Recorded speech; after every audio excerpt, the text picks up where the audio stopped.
আমি তোমাদের সমুদ্র স্রোত সম্পর্কে আলোচনা করব। হ্যাঁ, তো আজকে শুধুমাত্র সমুদ্র স্রোত কাকে বলে, তার শ্রেণীবিভাগ, এইগুলো নিয়ে আলোচনা করব। তো প্রথমেই দেখি সমুদ্র স্রোত বলতে আমরা কী বুঝি। এখন দেখো, সমুদ্রের উপরের যে জলরাশিটা, সেটা নিয়মিতভাবে এক স্থান থেকে অন্য স্থানে একটা নির্দিষ্ট ও নিয়মিত গতিতে প্রবাহিত হয়। আমাদের সমুদ্রের উপরিভাগে যে জলরাশিগুলো রয়েছে না, হ্যাঁ, এটা নির্দিষ্ট দিকে নির্দিষ্ট গতিতে এক স্থান থেকে অন্য স্থানে নিয়মিতভাবে প্রবাহিত হয়। এটাই হচ্ছে সমুদ্র স্রোত। সমুদ্র জলের এই যে গতিটা, এটাই হচ্ছে সমুদ্র স্রোত। এখন এই সমুদ্র স্রোতগুলো বিভিন্ন কারণে হয়ে থাকে, যেমন পৃথিবীর আবর্তনের কারণে, বায়ুপ্রবাহের কারণে, সমুদ্র জলের লবণতা, উষ্ণতা, ঘনত্বের পার্থক্যের কারণে। তা এই যে পৃথিবীর আবর্তন, বায়ুপ্রবাহ, সমুদ্র জলের লবণতা, উষ্ণতা, ঘনত্বের পার্থক্য, বিভিন্ন কারণের জন্য সমুদ্রের জলরাশি যখন এক স্থান থেকে অন্য স্থানে নিয়মিতভাবে একটা নির্দিষ্ট দিক থেকে আর একটা নির্দিষ্ট দিকে প্রবাহিত হয়, সেটাকেই বলা হচ্ছে সমুদ্র স্রোত। তোমরা সমুদ্র ঢেউ কথাটা খুব পরিচিত আছো। সমুদ্রের ঢেউ বা সমুদ্র তরঙ্গ, এই কথাটা খুব শুনেছ। এখন তাহলে দেখি, একটুখানি আলোচনা করে নিই সমুদ্র তরঙ্গ বা সমুদ্রের ঢেউটা কী। বাতাসের কারণে সমুদ্রের উপরিভাগে জলরাশি যখন লম্বভাবে ওঠানামা করে, এইভাবে যখন ওঠানামা করে, সেটাই হচ্ছে তোমার ঢেউ বা সমুদ্র তরঙ্গ। হ্যাঁ, এখন সমুদ্র তরঙ্গের ফলে সমুদ্রের জল প্রায় 1 মিটার, কখনো কখনো আরও বেশি উঁচু হয়ে ওঠে, দিয়ে ওঠানামা করে। আর যখন এটা সমুদ্রের উপকূলে অঞ্চলে এসে আছড়ে পড়ে, তখন কিন্তু এটা ছড়িয়ে পড়ে। হ্যাঁ, তাহলে ধরো অনেক দূরেতে, উপকূল থেকে অনেক দূরে ঢেউটা তৈরি হয়েছে, কিন্তু যখন সেটা উপকূলের দিকে এগিয়ে এগিয়ে আসে, তখন দেখা যায় এটা অনেকটা বড় আকারের হয়ে উপকূলে এসে আছড়ে পড়লো, বিশাল অঞ্চল জুড়ে ছড়িয়ে পড়লো। বুঝতে পেরেছ? অর্থাৎ জলের একমুখী প্রবাহটা হচ্ছে সমুদ্র স্রোত, আর সমুদ্রের জল যখন উপর নিচে ওঠানামা করে, লম্বভাবে ওঠানামা করে, সেটা হচ্ছে সমুদ্র তরঙ্গ। ঠিক আছে? এখন সমুদ্র স্রোতটা সেটা সবসময় উপকূলের সঙ্গে সমান্তরালে বয়ে যায়। এটা যদি সমুদ্র হয়, তাহলে সমুদ্র স্রোত কিন্তু এইভাবে বয়ে যায়। আর সমুদ্র তরঙ্গ যেটা, সেটা উপকূলে এসে সমকোণে আছড়ে পড়ে। বুঝতে পেরেছ? আর সমুদ্র স্রোতের কারণে বহন কাজ হয়, কিন্তু সমুদ্র তরঙ্গের কারণে সেখানে ক্ষয় কাজ হয়, সঞ্চয় কাজ হয়। হ্যাঁ, আর এটা হচ্ছে অনুভূমিক প্রবাহ। সমুদ্র স্রোতটা হচ্ছে অনুভূমিকভাবে প্রবাহিত হয়, আর এটা হচ্ছে উলম্বভাবে প্রবাহিত হয়। তো তোমাদের কিন্তু দরকার সমুদ্র স্রোতটা। এখন আমি এই সমুদ্র স্রোতকে দুটো ভাগে ভাগ করব। একটা হচ্ছে পৃষ্ঠ সমুদ্র স্রোত, আর একটা হচ্ছে গভীর সমুদ্র স্রোত। তাহলে পৃষ্ঠ সমুদ্র স্রোত কোনটা? পৃষ্ঠ হচ্ছে সমুদ্র তলের উপর দিয়ে প্রবাহিত যে স্রোতটা। এটা যদি সমুদ্র স্রোত জল হয়, সমুদ্র হয়, তাহলে উপর দিয়ে যে স্রোতটা প্রবাহিত হচ্ছে, সেটাই হচ্ছে তোমার পৃষ্ঠ সমুদ্র স্রোত। অর্থাৎ বায়ুপ্রবাহের জন্য এই সমুদ্র স্রোতটা উৎপত্তি ঘটে। আর গভীর সমুদ্র স্রোত কোনটা? গভীর সমুদ্র স্তর দিয়ে প্রবাহিত, সেটা প্রায় 200 মিটার থেকে 1000 মিটার পর্যন্ত। হ্যাঁ, 200 থেকে 1000 মিটার পর্যন্ত প্রবাহিত স্রোতটাই হচ্ছে তোমার গভীর সমুদ্র স্রোত। এখন সমুদ্র জলের ঘনত্বের তারতম্যের জন্যই এই গভীর সমুদ্র স্রোত সৃষ্টি হয়। তাহলে বায়ুপ্রবাহের কারণে মূলত তৈরি হয় পৃষ্ঠ সমুদ্র স্রোত, আর ঘনত্বের পার্থক্যের কারণে তৈরি হয় গভীর সমুদ্র স্রোত।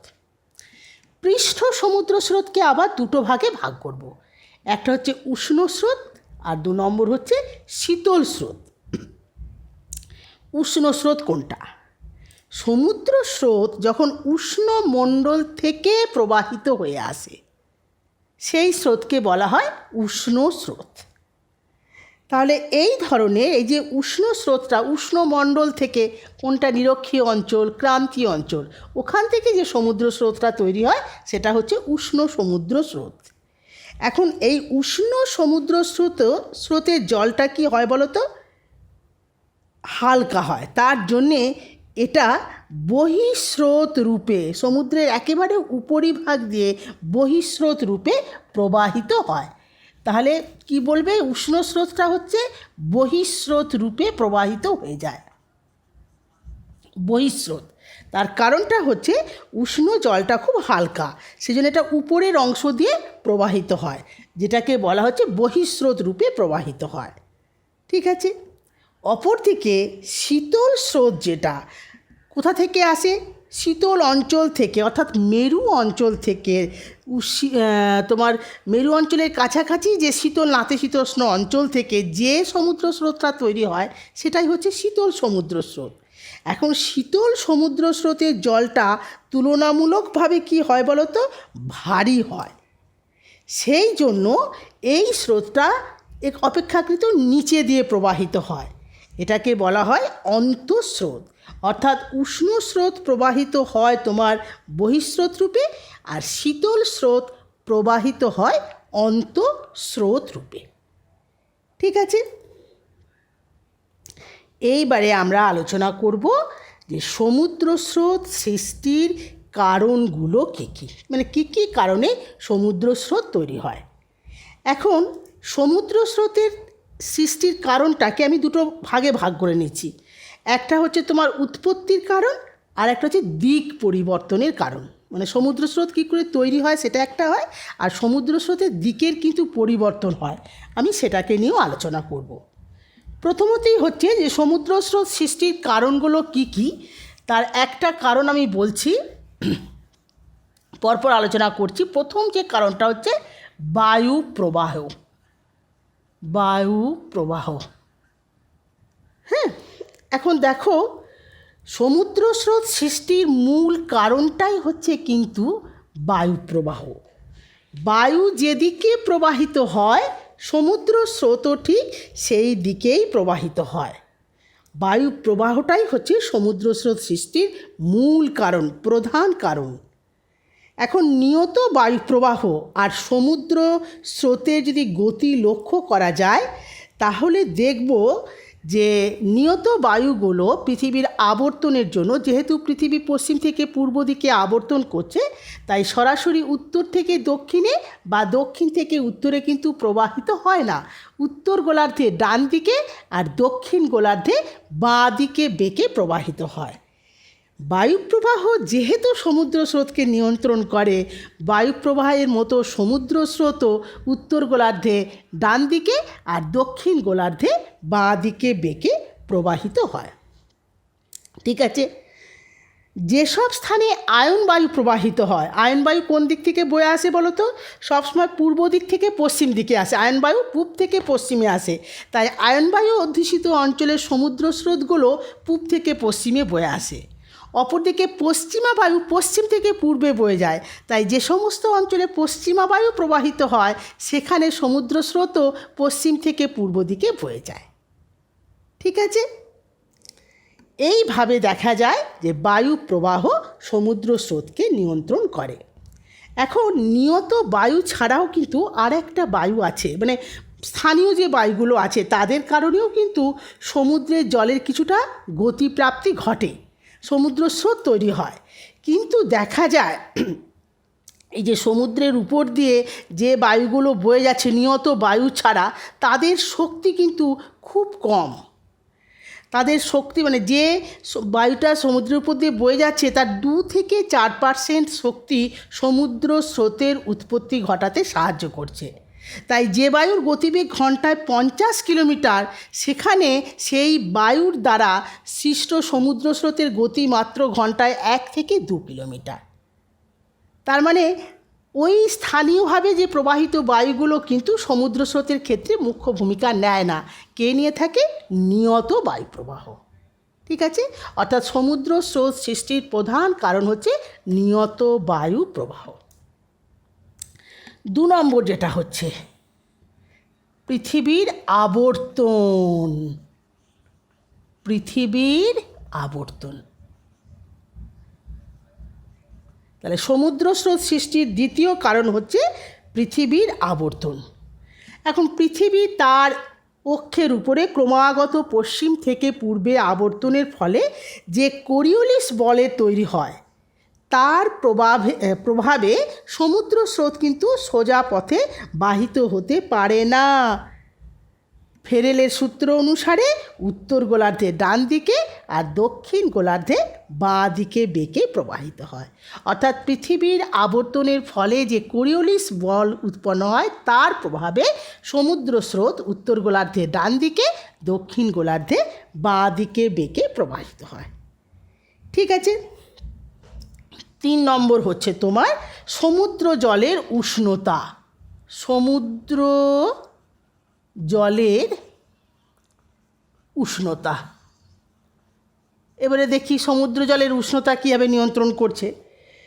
দেখো, সূর্যরশ্মি কিন্তু ভূপৃষ্ঠের সর্বত্র সমানভাবে পড়ে না, কোথাও লম্বভাবে কিরণ দেয়, কোথাও তির্যকভাবে কিরণ দেয়। এখন নিরক্ষীয় অঞ্চলে সূর্য কিন্তু সারা বছর লম্বভাবে কিরণ দেয়, তার ফলে নিরক্ষীয় অঞ্চলের জলটা উষ্ণ হয় বেশি, প্রসারিত হয়, হালকা হয়, দিয়ে নিরক্ষীয় অঞ্চল থেকে বহিঃস্রোত রূপে শীতল মেরু অঞ্চলের দিকে বয়ে যায়। তাহলে নিরক্ষীয় অঞ্চলে যেহেতু সূর্য সারা বছর লম্বভাবে পড়ে, সেই জন্য সেখানকার জলটা গরম, প্রসারিত, হালকা হয়ে থাকে, তাই সেটা বহিঃস্রোত রূপে কার দিকে যায়? মেরু অঞ্চলের দিকে। অপরদিকে মেরু অঞ্চলের জলটা খুব ঠান্ডা থাকে, যেহেতু সূর্য সেখানে সারা বছরই তীর্যকভাবে কিরণ দেয়, ফলে সেই জলটা অন্তঃস্রোত রূপে নিরক্ষীয় অঞ্চলের দিকে আসে। অর্থাৎ উষ্ণতার পার্থক্যের জন্যই বেশি উষ্ণতার জলটা বহিঃস্রোত রূপে, কম উষ্ণতার জলটা অন্তঃস্রোত রূপে বাহিত হয়। ঠিক আছে, 4 নম্বর যেটা হচ্ছে লবণতার পার্থক্য। লবণতার পার্থক্য। এখন দেখো, সমুদ্র জলের লবণতা কিন্তু সর্বত্র সমান নয়। হ্যাঁ, এটাকে কিন্তু তোমরা খেয়াল করবে, সব জায়গাতে কিন্তু সমুদ্র জলের লবণতা একই রকম নেই। তা সেই জন্যে যেখানে যে সমস্ত সমুদ্রের জলটা অধিক লবণযুক্ত, তাদের ঘনত্ব কী হবে? বেশি হবে। যখনই লবণতার পরিমাণ বেশি, ঘনত্ব বেশি, তখন তারা কার দিকে যাবে? কম লবণতাযুক্ত জলের দিকে। তা বেশি লবণতার জলটা যেহেতু ঘনত্ব বেশি, সেজন্য সেটা কী হয়? ভারী হয়, অন্তঃস্রোত রূপে কম লবণতাযুক্ত জলের দিকে যায়। অপরদিকে কম লবণতাযুক্ত জলটা হালকা হওয়ায় সেটা বহিঃস্রোত রূপে বেশি লবণতাযুক্ত জলের দিকে আসে। তাহলে বেশিটা যায়, বেশি লবণতাযুক্ত জলটা যাচ্ছে অন্তঃস্রোত রূপে, আর কম লবণতাযুক্ত জলটা আসছে বহিঃস্রোত রূপে। হ্যাঁ, এটা মনে রাখবে, বেশি যাচ্ছে অন্তঃস্রোত রূপে আর কম লবণতাযুক্ত জলটা আসছে বহিঃস্রোত রূপে। তাহলে লবণতার পার্থক্য সমুদ্র স্রোতকে নিয়ন্ত্রণ করছে। এরপরে হচ্ছে তোমার ঘনত্বের পার্থক্য।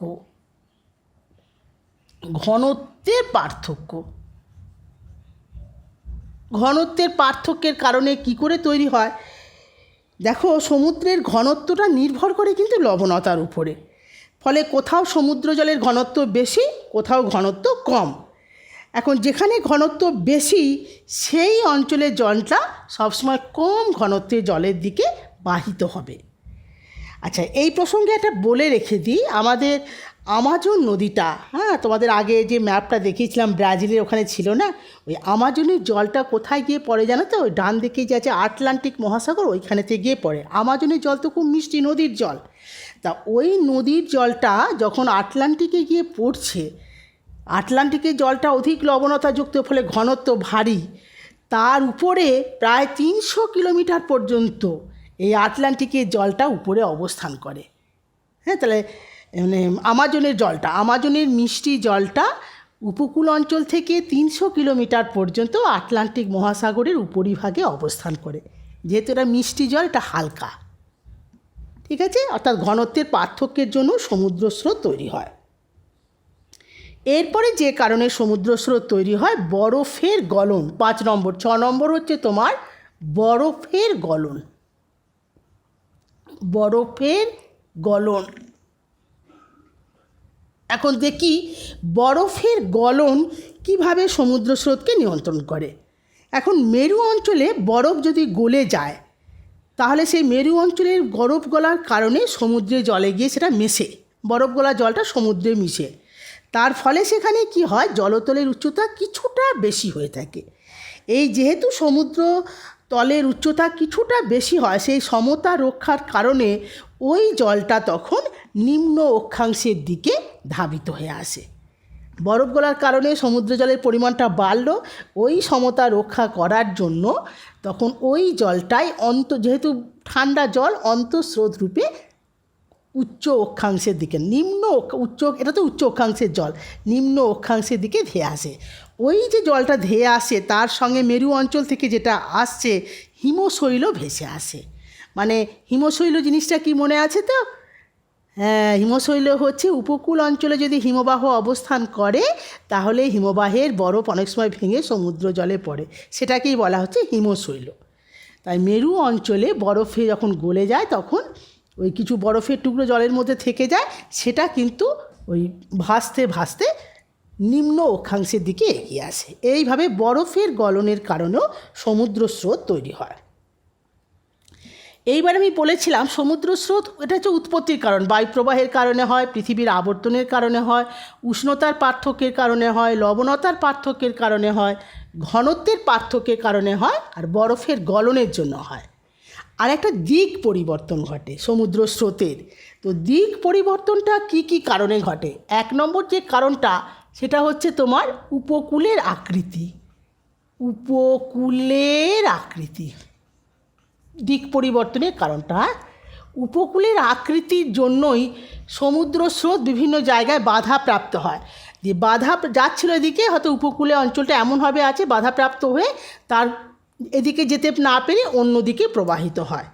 অর্থাৎ উপকূলের আকৃতির তারতম্যের কারণে সমুদ্র স্রোত তার গতি পরিবর্তন করতে, দিক পরিবর্তন করতে বাধ্য হয়।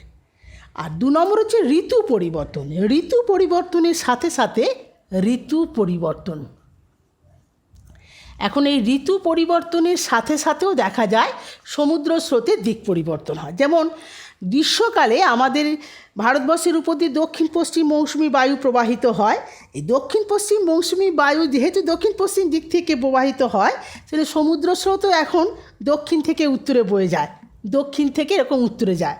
আর শীতকালে যেহেতু উত্তর পূর্ব মৌসুমি বায়ু প্রবাহিত হয়, সেই জন্য শীতকালে সমুদ্র স্রোতগুলো এই উত্তর থেকে দক্ষিণে, গ্রীষ্মকালে দক্ষিণ থেকে উত্তরে, আর শীতকালে উত্তর থেকে দক্ষিণে প্রবাহিত হয়। অর্থাৎ ঋতু পরিবর্তনের সাথে সমুদ্র স্রোতের দিক পরিবর্তন হয়। বুঝতে পেরেছ? তাহলে তোমাদের যেটা প্রশ্ন আসে যে সমুদ্র স্রোত সৃষ্টির কারণগুলো বর্ণনা করো, তাহলে তোমরা সমুদ্র স্রোত সৃষ্টির কারণের জন্য কী কী বলবে? 1 নম্বর বলবে নিয়ত বায়ুপ্রবাহ। 2 নম্বর হচ্ছে পৃথিবীর আবর্তনের জন্য সমুদ্র স্রোত তৈরি হয়। সমুদ্র জলের উষ্ণতার পার্থক্যে সমুদ্র স্রোত তৈরি হয়। লবণতার পার্থক্যের জন্য সমুদ্র স্রোত তৈরি হয়। ঘনত্বের পার্থক্যের জন্য সমুদ্র স্রোত সৃষ্টি হয়। এখন লবণতার পার্থক্য হলেই ঘনত্বেরও পার্থক্য হবে। আর হচ্ছে বরফের গলনের জন্য কিন্তু সমুদ্র স্রোত তৈরি হয়। আর সমুদ্র স্রোত সৃষ্টির মধ্যে, উৎপত্তির মধ্যে একটা হচ্ছে দিক পরিবর্তন। 2টো কারণে দিকের পরিবর্তন হয়। একটা উপকূলের আকৃতি, উপকূলে যদি ধাক্কা খায়, একটা সমুদ্র স্রোত যেতে যেতে যদি কোনো উপকূলে ধাক্কা খায়, তাহলে সেখানে তার দিকটা পরিবর্তন হয়ে যায়, যেদিকে যাচ্ছিল সেদিকে যেতে না পেরে অন্য দিকে যায়। আর যেটা হয়ে থাকে ঋতু পরিবর্তনের কারণেও কিন্তু সমুদ্র স্রোতের দিক পরিবর্তন ঘটে। ঠিক আছে, আজকে এটুকুই থাকুক।